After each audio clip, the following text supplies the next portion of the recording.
everyone. Welcome back to the viaGood podcast, a podcast designed to inspire you, our listeners from across the globe, to change our world via doing good. Now, every episode, our guests share ways that we can take action against the world's greatest challenges and achieve the UN Sustainable Development Goals. And if you're not sure what the goals are, you can always read about them in the show notes. So I'm delighted to announce today's guest, who's Edward Shao, founder of ProjectQRRestore and also ProjectQRSargasso, organisations both on a mission to tackle ocean pollution, offshore Sargassum proliferation and reforest stretches of underwater ecosystems.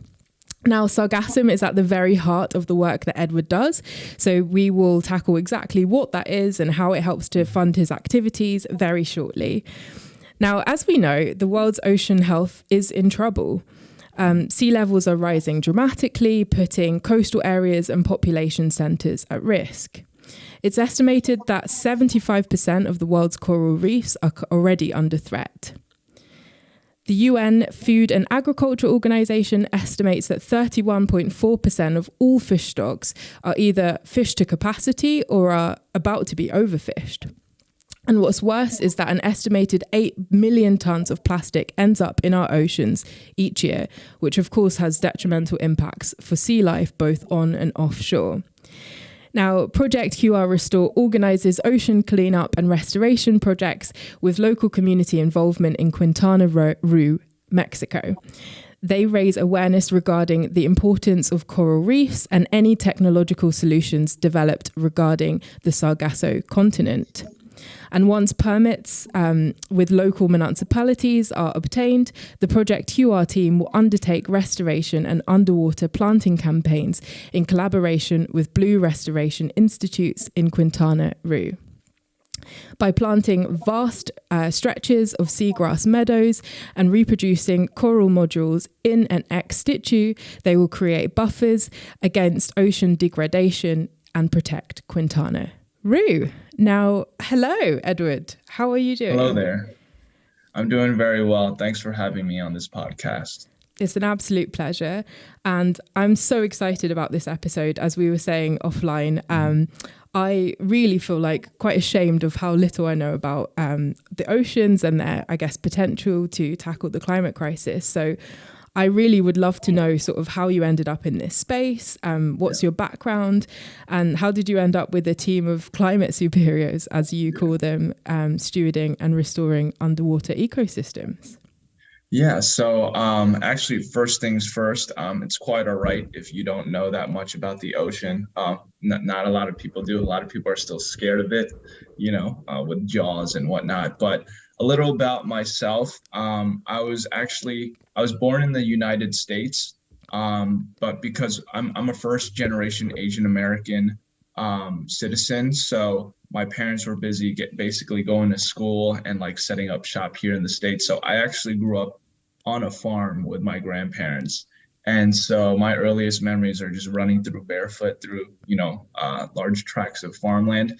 And I'm thinking, looking back now, that's may have been what the seed of environmentalism, sort of agricultural awareness that was planted in me early. But I started swimming when I was 12, had a bad accident in a swimming pool where, almost drowned, and my parents were like, all right, let's get this kid swimming. So basically I was swimming from an early age competitively. And then, like during college and high school, I worked at a beach. Coney Island Beach in New York City. So that's an intersection of like the oceans and the cities. And, looking back now, I'm just like, how did I tolerate that? Because, you have rainy days where you can visibly smell, sewage in the air. And then we learned at college, some large cities, New York City has about 18 combined sewage overflows every day. So a lot of times, where there's too much rain, the sewers get backed up, and then some will actually go back out into the ocean. So basically, yeah, I know. Like I grew up in New York City. And I mean, from a young age, I always was devouring, all the National Geographic magazines, Scientific American, when they're like, oh, scientists have discovered this and scientists have discovered that, and we're going to cure cancer, and we can save, the earth, and we have a new solar technology here. And I'm walking around New York City, and I'm like, where is all of these headlines? I'm looking around. Where are the flying cars? Where are the solar panel ships? And, where are the solar panels everywhere? And so I basically decided early that I wanted to work in a space to basically bridge that gap. And so basically I settled on environmental engineering. But basically that background, environmental engineering, is, a lot of it's focused on land, right? Wastewater treatment, air pollution control legislation.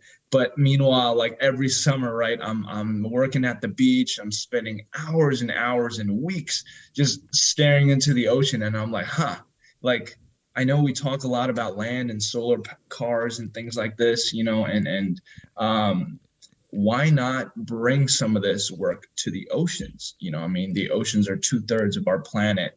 And so in college, I actually wrote a seminal research proposal to basically bring a lot of these cutting edge technologies to the ocean. But at the time, it felt like I was preaching to like a audience that, didn't really have ears for it. And I realized I was a bit like a few years early, and that's fine. But was basically how I got to meet the team of superheroes was I was on break from my job fresh out of college, where I was a federal environmental engineer. And so I was working from home. I was also exploring digital nomad.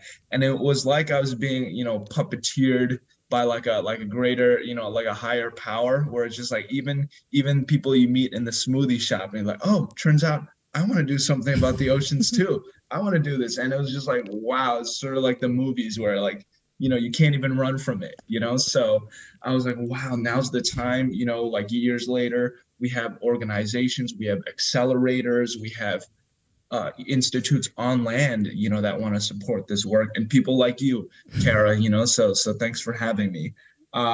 So yeah, I decided, I was like, why don't we incorporate a formal US structure and sort of I was in Mexico at the time. So why don't we port over some of that US organization? I know a lot of people, they're like, US this, US that, but there are still some positive frameworks that we can bring, organizational management that, I wanted to have environmentalists in Quintana Roo basically, get paid for their work and be protected. Mm-hmm. Some places it's not, it's pretty risky to be an environmentalist. I can imagine. And I guess my main question, I have two questions. One is why Mexico? Right. And another one is particularly, I think you already described it in that the innovation that we're seeing in terms of climate mitigation is often on land. And I guess there are barriers to actual, offshore mitigation practices. So why do you think, despite all of the barriers, why were you able to meet these climate superheroes who, I don't know, had the drive and had the energy despite the barriers to actually do something about it? What was the thing that really helped you to push through that? So one was that, so I think the answers to the two questions will be related. You asked why Mexico? Well, turns out, right, I'm a polyglot, I can speak Spanish as well. When I was 16, I lived abroad in Chile for about a whole summer, and I always had an itch. I remember when I left, I was tearing up. My host family, they were like a second family to me, and I promised myself when I was 16, I was like, one day I'm gonna come back here. I'm gonna either come back here to work, or just it's so wonderful. People don't care about GDP that much, but they're way happier, and there's so I basically fulfilled that promise when I went back to Mexico. And I just really enjoyed it there. And the answer to the second question is that in Mexico, there are a lot of dedicated ocean people, marine biologists, environmentalists, conservationists in this space that are all very, very dedicated because it is their ancestral homeland. Their bloodlines have basically been stewarding this these watersheds and these ecosystems for millennia, and the devastating trends that we've seen over the last few centuries, it's not something that sits well with them. And I feel like I was sort of sent by, being puppeteered, right? Because what I can offer is I don't have some of the, lifelong passions that they have that stretch beyond them, that goes back hundreds of years. But I can help them with sort of project management, just making sure all the paperwork is done, and people get paid for this, and so that they're not always there's sort of like down there's sort of an activist versus the system divide. I was like, let's bridge that. So I mean, you guys look official. We have permits, paperwork, all the trappings of like a US organization, basically. And I just kept pushing. I just felt that this was something I'd wanted to do since I was a kid, and I also wanted to always like start my own thing. So it's just like I was knocking out two birds with one stone, so. I love that. I really do. And I feel like all the guests we've had on the podcast, and just people that I know as well who are in this space, always kind of say that it just all fell together, like all of their skills and all of their experiences and everything. It just made sense. So I can definitely resonate with that. So I wanted to move on to ocean specifically now, and exactly why they're in such a critical state. So I'd love to hear from you sort of what the main drivers are for their degradation, but also how organizations such as yours address them. And also, as I mentioned in the intro, you actually have two organizations. So if you could unpick that as well, that would be really great. Okay, great. Sure thing. Let's first start with like an overview of just how important the oceans are. Everyone, for most people, right, like the oceans are so far away, it's like an amorphous blob. They just picture cruise ships, going back and forth, right, and then dolphins. But actually 80% of all global biodiversity is held in the oceans. Wow. Right, so it's, not only 2/3 of all Earth, Earth is the oceans, but 80% of all like biodiversity is in the oceans. The oceans generate half of all oxygen produced on Earth. Wow. And 1/4, I'll go again into this later, 1/4 of all CO2 is absorbed by the ocean. So when we talk about like critical needs, we have, projected by the UN, 500 million people around the world, 500 million people rely on the oceans and coastal ecosystems for food, for their livelihoods, and for security, 500 million people. So if you do the math, right, we have about 11 billion or something like that people on Earth. So 500 million out of that, that's basically 1 in 20 people. So just if 1 in 20, and so there are critical needs, as you mentioned. 75% of all coral ecosystems are endangered. Right, coral reefs are 1% of the ocean. They're only 1%, but they shelter 4,000 fish species. And due to you may have heard of this, right? Coral bleaching alone. Which I can go into more later. 70% of all coral reefs on Earth have been lost due to bleaching. And you mentioned also we have overfishing with drag nets, but also other trends due to the way we live, like the way we put waste into the oceans, right? Organic and inorganic waste. We just dump them in the ocean. And, I've seen some statistics, like you mentioned, 8 million tons of plastic. There are other projections and other models, which are now like pointing this at 13 million, right? And I imagine every year it's going up. Hopefully not for long though, with the advent of new bioplastics. But one other thing makes the ocean in a critical state right now is we have climate change, right? We have the oceans warming, and we have the oceans acidifying because they're absorbing so much CO2. So again, right, when the oceans acidify, right, you have lobsters and crustaceans, their shells get thinner. You have fish that no longer can survive anymore. So we're seeing across the scale, like slowly this house of cards that, sort of cascading ripple effects, and we're at a very precarious state right now with the state of the ecosystems. So the main drivers that basically moved me to sort of create this this organization, these two organizations are marine ecosystem loss and the depletion of coastal ecosystems. So basically, back in college, I theorized that, if we create these coastal buffer zones and basically do the same thing, like everyone talks about, right? Oh, let's reforest the desert in Africa. I was like, okay, beautiful. That's amazing. Let's do that underwater.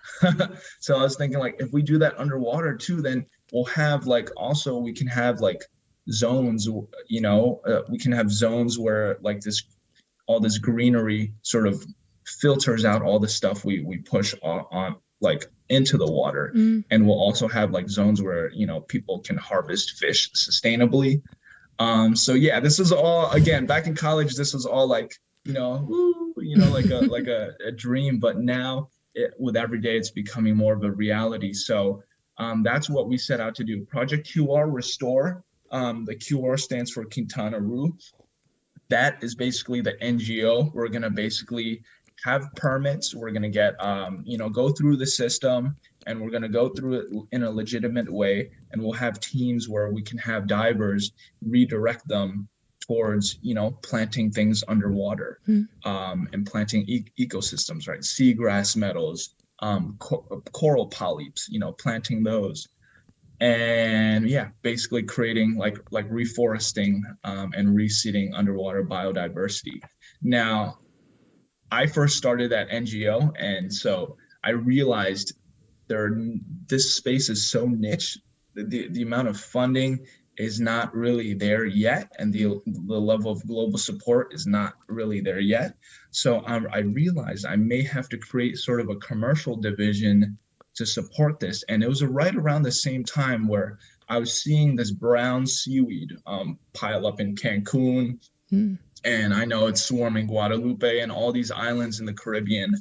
And I'm an environmental engineer, so it's just right, one man's trash is another man's treasure, so I was like, wait, this may not be a garbage, maybe we can do something about this. And so I basically created an industrial process to basically recycle this. And I was like, if this isn't just garbage, maybe we can use this. This is biomass. Yes, it's got a lot of nasty things, from all the untreated wastewater, but maybe we can use this as agriculture. Turns out, we can use it for biogas. Wow. And which is already being done in some parts of Europe. So that organization is called ProjectQRSargasso. A wonderful girl on my team, Lisa Mai, she's a wonderful marketing expert. She was just like, let's create a franchise so people don't get too confused. So ProjectQRSargasso will basically support Restore. So they're basically like sibling organizations.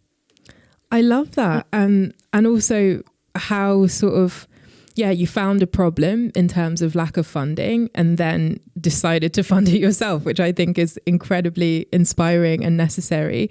And hopefully this will drive actual, change and more sources of funding and more interest and more research into this area.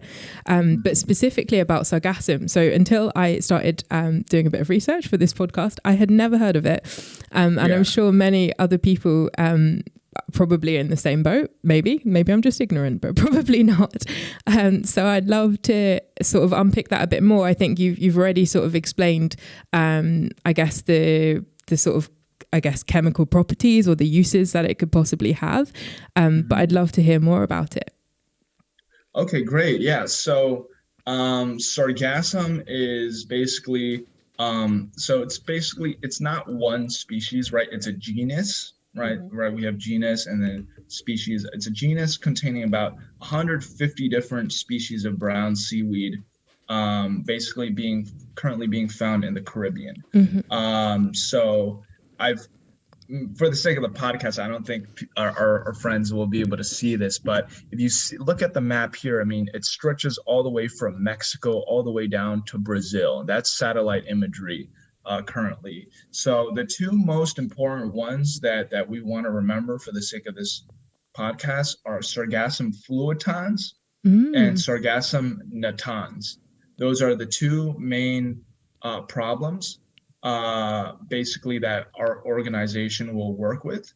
And so, right, it's important to notice that like not all sargassum is bad. There are many species that actually serve as a habitat for turtles, but as the oceans are warming and as, right, a lot of these, if you go to countries along the Central American belt, right, that they sort of want to mimic the United States, right? So, what'll happen is we have mangroves getting chopped down and they want to build these nice hotels and these nice, parties, so we can just go there, have fun and, and, just go to discos and stuff. But what happens is that like a lot of the infrastructure to manage all that waste doesn't really, get built. Sort of like in Sims, like, right, if you build too quickly, well, you neglect, some of the unsexy infrastructure, like a wastewater treatment plant, you have problems across the board now. So what we're seeing there is, increased untreated wastewater discharges. And also you got agricultural runoff, from, right, like agricultural pig farms and all sorts of things. So you have that entering the oceans. And so what you get is something that was originally normal, now just every year, every month, every week, just expanding. And what's so dangerous about this is that it sort of can take over the surface. Sargassum fluitans and Sargassum natans, it basically will cover the surface and block sunlight from reaching the underwater ecosystems. So things underneath can't really grow. And what it does is not only does it sequester all the nasty things that we put out on land, but like it sequesters that, right? But when it decomposes, it releases that back into the air. So a lot of people, I think our listeners many of them will have like encountered this already in Cancun. When you're at the resorts and you smell a rotten egg smell, that rotten egg smell is hydrogen sulfide, which I can go into later. Hydrogen sulfide is actually in that current form. It has a lot of like toxicology and public health concerns. So it's degrading water quality and air quality as well. So like I said before, ProjectQRSargasso, we see this as a source of nutrients, though. It's locked into a smelly matrix. And yes, it's got a lot of heavy metals and other wastes that we have to remove, but this is pure organic nutrition. And we can even like biodigest it into biogas energy, and which a lot of people in Mexico are excited about, because if they have biogas energy, they no longer have to chop down trees and burn them for energy. So it's all very, very exciting. I mean, currently, the agencies down there are landfilling it, but I mean, how can you landfill 24 million tons of sargassum? So in April 2022, based on satellite imagery, there were 17 million tons of sargassum. A few months later, in August 2022, there's 24 million tons. So there's a lot we can work with. There's a lot we can turn into fertilizer, into biogas energy, and renewable energy. That rotten egg smell, like when you go to the hotels and people are like, oh, I don't want to stay in this hotel anymore, it smells like rotten eggs. Little do they know that, we can turn that into hydrogen energy, and we can actually power the world with it one day. Wow, that's so fascinating. Yeah. And we're probably going to move on to other methods of mitigation shortly. But in terms of sargassum, I'm really fascinated by it because here in Europe, we are in an energy crisis, as I'm sure you probably know. So I'd be fascinated to sort of, I guess it's still at the sort of novel early stages. But is that something that could, we're looking to sort of divest from Russia for probably obvious reasons. So do you see that as a potential solution? And if so, what does that look like? Or is it still being worked out? Absolutely. So I've worked out the machines I need already. Right after this podcast, I'm gonna run to the labs. Like I currently live in upstate New York, so we're actually working on getting a building, and we're talking to congressional leaders here, because I mean the potential of this is so amazing. It's like everything's falling together for a reason. We have partnered with a solid hydrogen storage company, Galaxy FCT. So they're a company based out in Malaysia. They can basically take the hydrogen gas that we produce from our Sargassum and they can store it in a solid. So that's very important because without storage, right, all this talk about renewable energy is out the door. I mean, you definitely may have heard of stuff like, oh, like we need to store solar energy. Yeah. It's not only about production. So they'll use that in the form of NaBH4. Now for our listeners there, this is called sodium borohydride. You can look it up.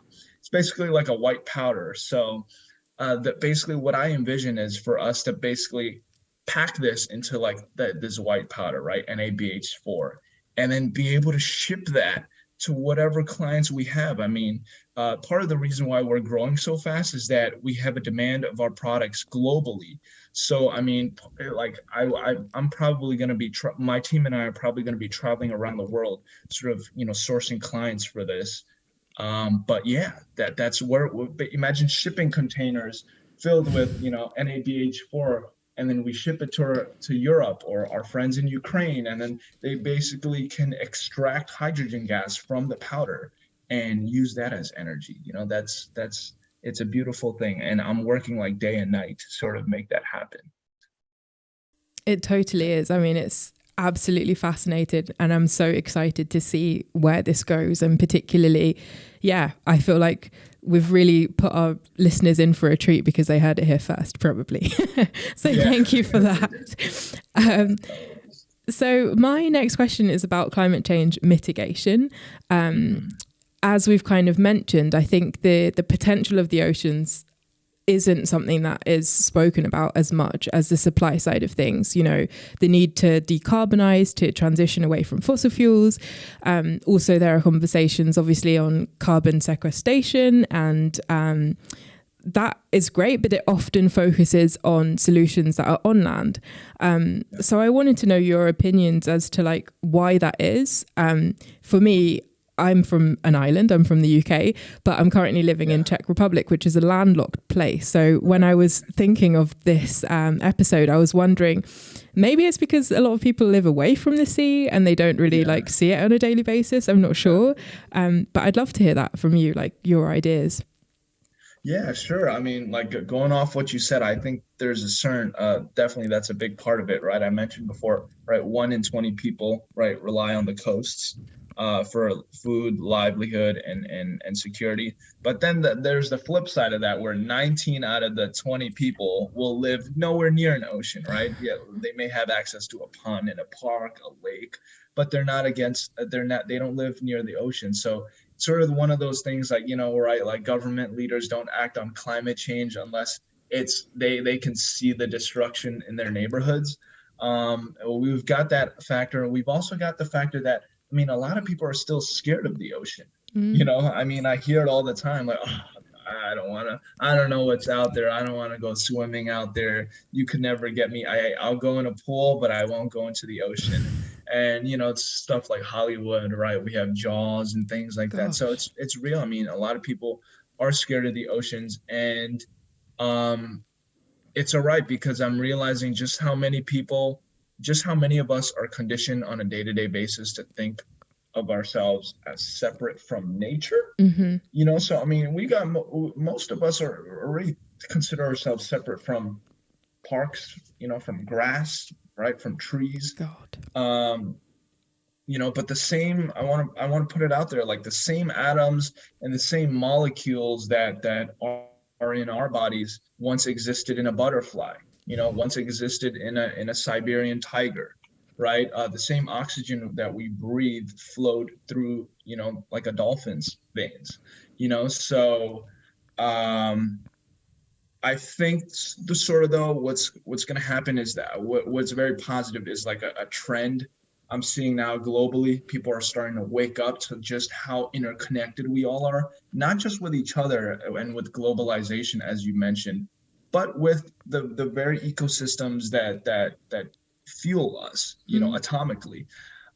So I just want to put it out there that like before we walked on land, right, like hundreds of millions of years before, like, right, Lucy, right, was walking around, and we had hominids walking around on land. I mean, there was a big jump where the first tetrapod had to make its way and just be the one guy to be like, hey, I think I'm gonna leave the water and like check out land. So I think, yes, there's a disconnect between, like us and land, but even before that, I mean, we think the oceans are so distant because, it was so long ago that we, like basically evolutionarily, our atoms were just underwater. So yeah, basically, right, like, so if we've been conditioned, to think ourselves separate from nature, how can we basically care about our underwater ecosystems? I think it'll take some time, but I'm thinking people are realizing like, wow, we better do something. Not just the vacation goers who are like in Cancun and they're like, oh my God, like my hotel's being swamped with this brown smelly mess. But I think on a global scale, we're soon gonna experience, like, wow, like we need to really change the way we live. And so I'm still hopeful and I'm still optimistic in that regard. Me too, definitely. And yeah, you're so right. I think that separation from nature is obviously a much bigger problem, and one that we need to address to tackle all facets of the climate crisis. But I'd love to know more in terms of like what we can do education wise, both in terms of like, I guess, learning and keeping informed, but also disseminating knowledge and information about the ocean. So obviously this podcast is one way, but what else can people do? Because I'm trying to think, as you were speaking, if I've ever learned in school or at any sort of place, the history of humans from an ocean perspective, or like what, I don't know, I feel like there's a real gap. Even when we're learning about climate change. I was fortunate enough to have a school that really cared about the climate crisis, but we didn't learn anything about oceans really. Right. Forgive me if my science teacher is listening and we actually did, but I don't think we did. So I'd love to know, like, how can we fill those gaps, both individually, but also if we do know a lot about the oceans, what can we do to share that knowledge? Well, there are, lucky for us, there are people, many more people like me, working to sort of, create these institutions and disseminate a lot of this knowledge. One of them is, you can see I'm wearing a shirt, it's basically Sustainable Ocean Alliance. Sustainable Ocean Alliance, it's a global hub of leaders, scientists, educators, public thinkers in this space. We have the Coral Restoration Foundation, based out in Florida. We have ICRI, which I believe stands for International Coral. Let me just look that up real quick. International Coral Reef Initiative. And I mean, it's not all doom and gloom, despite what you may hear on the news and what you may see around you. I mean, there are a lot of these novel solutions happening all the time around us. What can we do as an individual and local level to help protect our oceans? I mean, anywhere between 8 to 13 million tons of plastic are entering the oceans. So as listeners, right?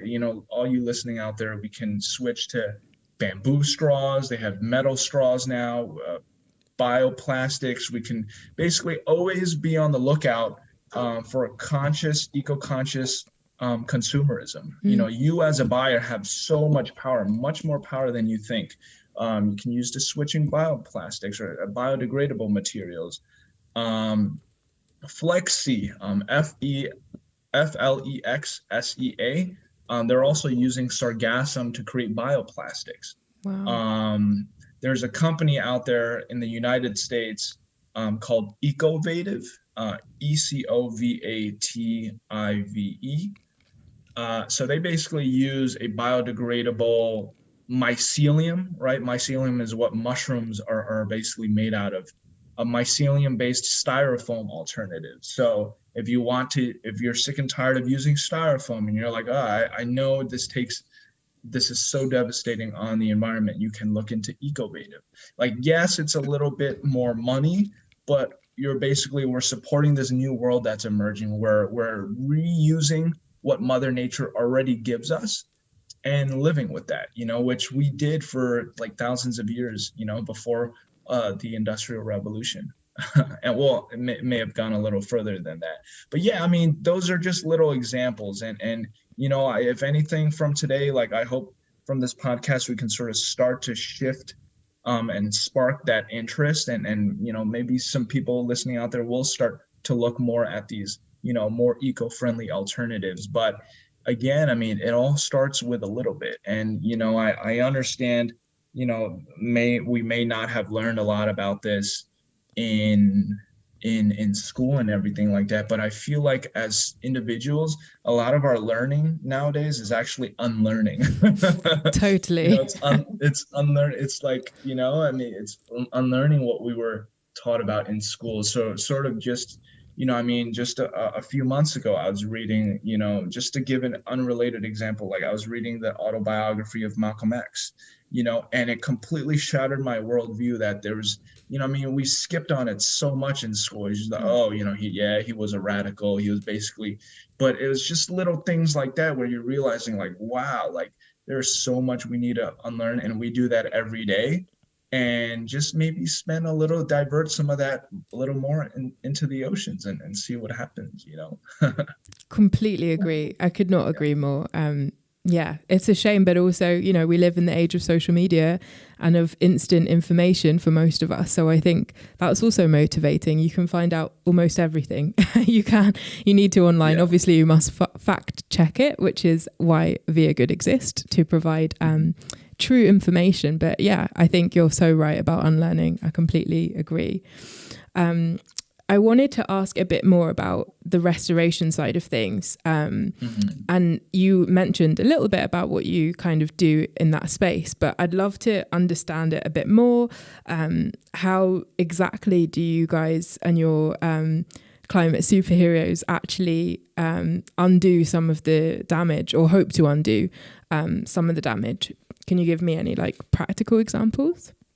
Yeah, sure thing. So we're actually approaching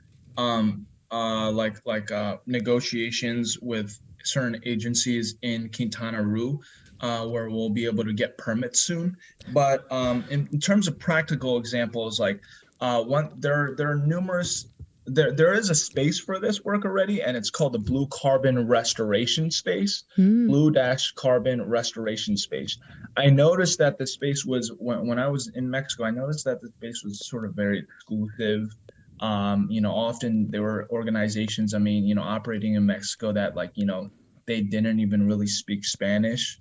So the practical example is that, we have people from, Mexico, like a lot of the times, I'll just switch into Spanish when I'm like working with them. So practical, basically, we have to work with the locals, from the ground up.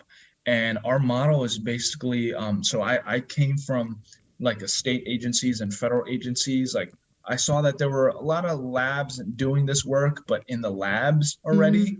And so I wanted to bring the state agency model where like an agency will partner up with a lab and they'll allocate funding and work together with the labs. So what we'll do is we're actually unifying a lot of the labs in the region under our banner, where we'll basically have them working together instead of competing for funding. And we'll sort of propagate a lot of what we need to plant and reforest in the labs. And we've already gone ahead and created basically squads, or like brigades of trained restoration divers. So a lot of the times, right, I set out to basically make the space a little less exclusive. So we fielded marine biologists from all over Mexico, and got them trained and permitted in some of these training institutes. And, like with our grant funding, we basically paid all the course fees and further transportation. But I want to have brigades like these all over Mexico, maybe one day all over Latin America, where, yes, we have the personnel that are trained and permitted in, how to assess a coral reef, like for disease, how to propagate it, asexually. And then I'm working on the last link where we're bridging, how to propagate it sexually. So that last partnership is underway. And all this I'm basically lining up as the commercial division is set up. And then we're going to allocate money from the commercial division into the nonprofit division. But so on a practical level, I basically approaching it as a project, like an engineering project. Like we got the teams, we have the permits. What is next?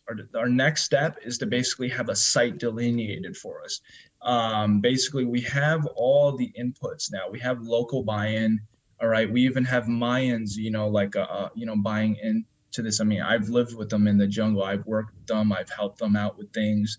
So a lot of this, like, it seems, like if you go online, there's not much going on, right? Like there's not that much. But I mean, a lot of there are so many Mayans and other indigenous communities that completely live. I mean, they live off grid, right? They live as one with their ecosystems, and they sort of live outside of this modern 21st century banking, tech, all this system that we've got in place already. But we have buy-in from them, and I'm willing to even pay them cash, once we have the commercial division set up to basically go underwater. And my last point is a lot of these institutions, they basically focus only on one aspect, like, we'll set up concrete platforms, or, for some of our listeners, they may have seen these balls, right, these concrete spheres, just smack dab in the ocean on the sand. But that doesn't really look like nature, that doesn't really look like Mother Nature. And our purpose here is to see these ecosystems to be self-sustaining for when we leave. So actually our innovation in this space is, you may, ta-da, it comes from our Sargassum as well. So if we actually take out all the nasty bits and add a lot of our own in-house additives, we can offset how acidic it is, because right now it is acidic, the Sargassum.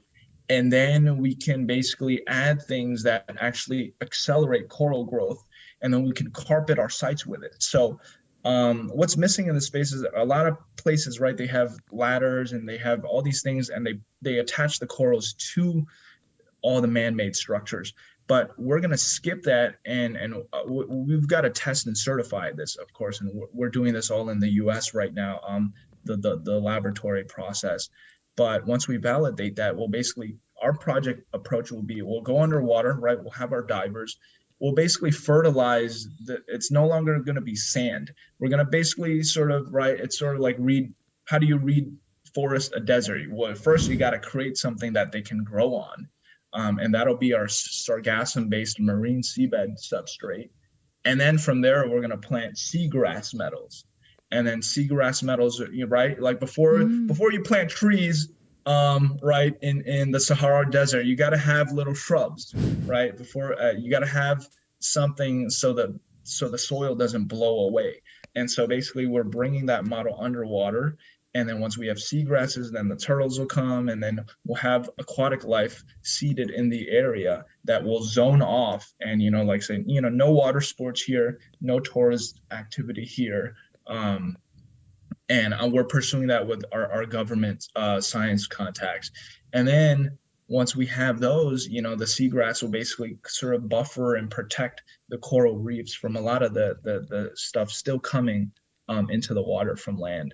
So basically, I know I went on a little, just passionate science there, but we're basically creating a complementary approach, and we're building off of what people are already doing. But there was no like unification. There was always people competing each other, and like some labs are like, oh, don't go with that lab.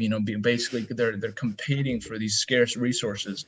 Forget that. We're bringing them all under one banner. We're gonna allocate funding from our corporate sectors, and then there'll be money for everyone. And then we basically approach it like a state engineering project. I know that was a lot, but No, yeah, that was so yeah. fantastic. And yeah, that sort of holistic approach is one that Well, we yeah. wholeheartedly stand behind, not only in Mhm. terms of oceans, but all of the world's greatest challenges Well, that we're experiencing need this sense of alliance and of community. So I completely agree. absolutely. And that was really helpful. You didn't go off on a tangent at all. I think you really Yeah. explained in depth what you're doing.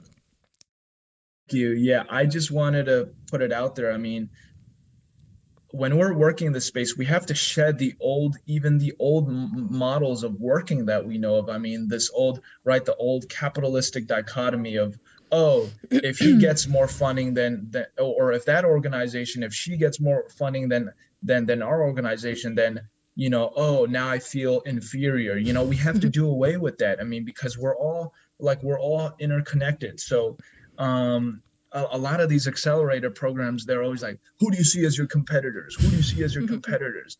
And I always have to set the record straight. I was like, hey, there are 24 million tons of sargassum. I just want to be able to reforest that and go underwater. If someone else is using sargassum for another resource, they're not my competitors. They're my friends. They're my allies. And I wish them well. And I know that, me wishing them well will come back to me 3 times as hard, Mhm. I so Yeah. agree. And I think you're so right about the capitalist dichotomy. I think we're working in a space of social and environmental justice, but Yeah. always that sort of business lens and that, Yes. yeah, sort of like It always creeps into there, definitely, even when we're in a completely unrelated space, I completely Yeah, agree. yeah, But we can dismantle that. I feel like we definitely can. for sure, for sure. I'd like to do that. We will with the viaGood Yeah, community and obviously with the projects that you're doing. yeah. I also wanted to ask about the, I guess, carbon sink element of the ocean before Okay. we almost close. Actually, this has flown by. But yeah, I wanted to sort of unpick that a little bit because I think we hear carbon sink quite often, not only with regards to the ocean, but with regards to forests and many other sources and also man-made sources as well. So I wanted to understand a bit more how that works and yeah, why I guess the degradation of the ocean is even more devastating because it impacts the ability to capture carbon. Yeah, so great, great. I was actually scrolling through the questions. I was like, oh, I hope she doesn't skip that.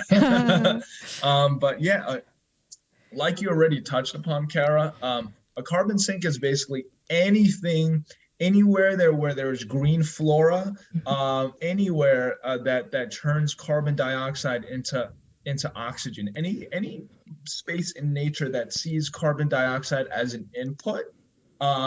It can be like a bog, it can be a peat, like a wetland. It can be a wetland in the United States. It can be a bog in Ireland. It can be a rainforest in Central America. It can be a lake somewhere in Eastern Europe. Anywhere there where there is a green flora, right? It can be algae or sort of underwater flora that feeds off of sunlight, and then uses sunlight to turn carbon dioxide, photosynthesize carbon dioxide into oxygen, and then it's like the bigger fish, right? Like one level up, they'll eat those yummy veggies. So basically anything. And so what is so important with the ocean is that the ocean actually absorbs 1/4 of all carbon dioxide emissions. God. 1/4. That's only if the ocean, if some people personify as her, right? Only if she's operating at her best. Not if we're throwing all these plastics and all these nasty pollutions and all our toxic sludge going into her. She doesn't operate at her best. So sort of like temperature warming and ocean acidification sort of makes the ocean less of a viable carbon sink. Okay. And this is something called, I mean, some of our listeners, maybe I'm going to ask you guys to rewind to high school chemistry. There's something called gaseous solubility, right? So gaseous solubility, the warmer a liquid gets, the less gas, gas is soluble in that liquid. So basically breaking it down, right? If you guys have ever seen a can of Coca-Cola or Pepsi, or maybe seltzer water, right? When it's cold, it just looks like water. But the warmer it gets, you can see the bubbles coming out. See all the bubbles fizzing out of water, out of solution, and then right, the bottle's actually puffing out, the can's puffing out a little, and then you open it and the Pepsi spills everywhere. So that, in a nutshell, that's an analogy for the ocean. The warmer it gets, the less CO2 it can absorb, and then we have this positive feedback loop. It's feeding itself, right? The warmer it gets, the more CO2 is released from the oceans that was previously stored, and then the more CO2 it is, the more greenhouse gases, and the more of a greenhouse effect, the warmer it gets, and then it just keeps going on. So also, what's important, it's being noticed, right? All these wetlands, the permafrost, right, near Russia, all these glaciers, that previously had all these pockets of methane gas, dating from like millions and billions of years back. Now they're also increasing into the atmosphere. So basically what we're doing is we're trying to mitigate and race against time, and hopefully buy us some time, and basically offset some of that by planting, So I want to, bring it out there that, we don't have to just plant trees in a park. Like, we can let's start thinking about this in the ocean, put on our scuba gear, put on our dive suits, and just start planting seagrass meadows. And it's also a carbon sink, but it's also now, like, if we go along the barrier, along the beaches, and we plant mangroves, there's a lot of studies done that these carbon sinks actually will mitigate like the impact of hurricanes and natural disasters. So yes, it's a carbon sink, but it's also maybe a natural disaster sink as well. Wow. Wow. Yeah. And that leads me nicely to my last question, actually, which is, what can we do, I guess, at an international level in terms of holding decision makers to account? But I'd also love to add on how people can support the work that you're doing and get involved that way. Because obviously, I think we've spoken throughout this whole episode about the issues that are facing the ocean, but I'm sure many, many people care, but they just don't know exactly what they need to do to make it better. So I'd love to hear any advice you have on both international action, but also presumably if you're based in Latin America or specifically Mexico, you can also get involved with your amazing team. Yeah. So, just check. You can check us out in the work we're doing. www.ProjectQRRestore.com. You can support us philanthropically, financially. You can reach out to us. I'd love to have a call as well. And Kara, it's great, meeting you, because I know you're from the UK as well. While I was in the UK, I met them a while ago. I was actually speaking to this institution. I'm not sure if you've heard of it, Crown Estate. So Crown Estate is an institution in the UK that is interested in funding, with input from the royal government. They're interested in funding like coastal rest buffers as well in the UK. So, one day this isn't gonna, maybe ProjectQRRestore and ProjectQRSargasso, we're not only gonna be in Central America. There is also Sargassum appearing off the coast of the Ivory Coast. We've been getting swarmed. Oh, come here and come there. But yes, we're at a gap now where it's just like, we just need raw resources to just, be able to get to that next level and actuate and produce more. So to support this work internationally, right, maybe tune into the UN Ocean Plenary.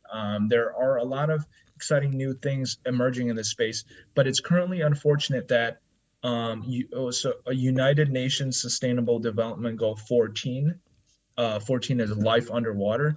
SDG 14 is currently the least funded out of all the SDGs. Mm-hmm. So if you do really want to make a difference, not only raise awareness around it in your workplace, in your communities, but really find institutions that are working in this space and donate them time, donate them funding, maybe like network support, because anything helps. If it's not a contribution, from your wallet, it could be, just maybe a referral. Just anything helps in this space because it's currently very niche. But I have a feeling with all the headlines, coming soon with, certain islands are going to be underwater soon, and I don't want it to be that case where it's just like, oh, like we only hopped on it once it made, really disastrous headlines. So, hopefully we can sort of jump the ball a little bit there. But yeah, that's basically it in a nutshell.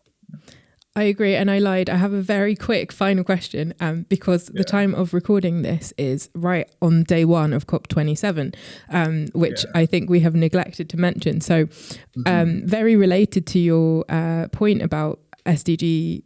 What SDG is Oceans 14? SDG 14, yeah, life underwater. So SDG 14's lack of funding. As someone who has followed the COPs for quite a long time, obviously there are always agreements about what to do about the oceans, but it's never really central, or at least not in what I read about or what I've witnessed during COP26 in Glasgow. So my final question is, why do you think, particularly with the external facing comms from the COPs, that oceans they are mentioned, but it's often at such a sort of like preliminary entry level of the problem. And I just wonder why, because we've already discussed their amazing potential. So why do you think it's, we hear about oceans in a very simplistic way, particularly from something as essential as the COPs. So why is that? Final question, I promise. Final question is, I think there's, I've seen this with marine biologists in Mexico. It's always like, oh, it's us versus them. Hopefully through the organizational work, not only that we do in like project management, but also pushing our teams in sort of these global circles, we can sort of bridge that gap and basically, push more public awareness about this. But I don't really quite understand. I mean, even from like an ocean desalination standpoint, like, right, countries like Egypt can get a lot of water, for their countries. But COP27, to answer that question, I mean, we had friends from Sustainable Ocean Alliance come and raise awareness at the latest COP, the COP last year. Is in Copenhagen, right? In Glasgow. In Glasgow. Okay, I was thinking of something else. But yeah, but they were being actively silenced and like pushed out the room. I mean, there were like executives at these UN meetings with holdings in deep seabed mining. So like we idealize the United Nations and all of that, but I mean, everything is a framework that is still beholden to like old money and old capitalists and capitalism and all these money driven problems. So I mean, global shipping, right? I mean, and just there's a lot of interest that sort of touching on this awareness sort of, I feel like it's sort of like with oil, like a few years ago. Now it's going to become, this is the next fight, for the oceans, right? There were a lot of people in that room, at that UN room with, ties to deep seabed mining. And it's very lucrative. It's currently unregulated. And so I think touching on that space, like we need to regulate this. And I think we need more people on the environmentalist side that are just like, hey, get out of the labs and go to this summit, let's go to the summit. Let's start pushing ourselves into these circles. Otherwise I feel like it's always going to be very niche. And I think it's that niche because it serves the status quo currently, which I'm not going to I was like, all right, forget the status quo. Like, let's do away with that. I completely agree. We need to change the system. And I'm very sad to close because I could speak all day. As I always say, these episodes are always so, there's always so much to unpack. But all that's left to say is that you can support the work of Project QR Restore in the viaGood app. if not at the time of recording, then very shortly in the future. And also I will leave links to everything that Edward has mentioned in the show notes as always. And thank you so much, Edward. This has been so insightful. Do you have any final words before we close? No, I just want to say thank you so much for having me, Kara. And I really enjoy the work that you're doing. And, hopefully we can sort of cross-pollinate our projects one day. Like I do think that, our work along our other divisions is something that will change the world. And, I often see what we're doing as work is not really environment, it's just not always the environment. We're helping people with their needs. So I'm very excited. Hopefully we'll meet, one day in person somewhere. And I really, really appreciate the work you're doing with viaGood, and I wish you all the luck as well. Thank you so much. And I'm certain we will meet. Thank you. Have a lovely day ahead. And this was fantastic. I would love to have you back if possible. Yeah. All right. Thank you very much, Kara. Thanks for having me. Enjoy, everyone. Take care. Bye-bye. Yeah. Bye-bye.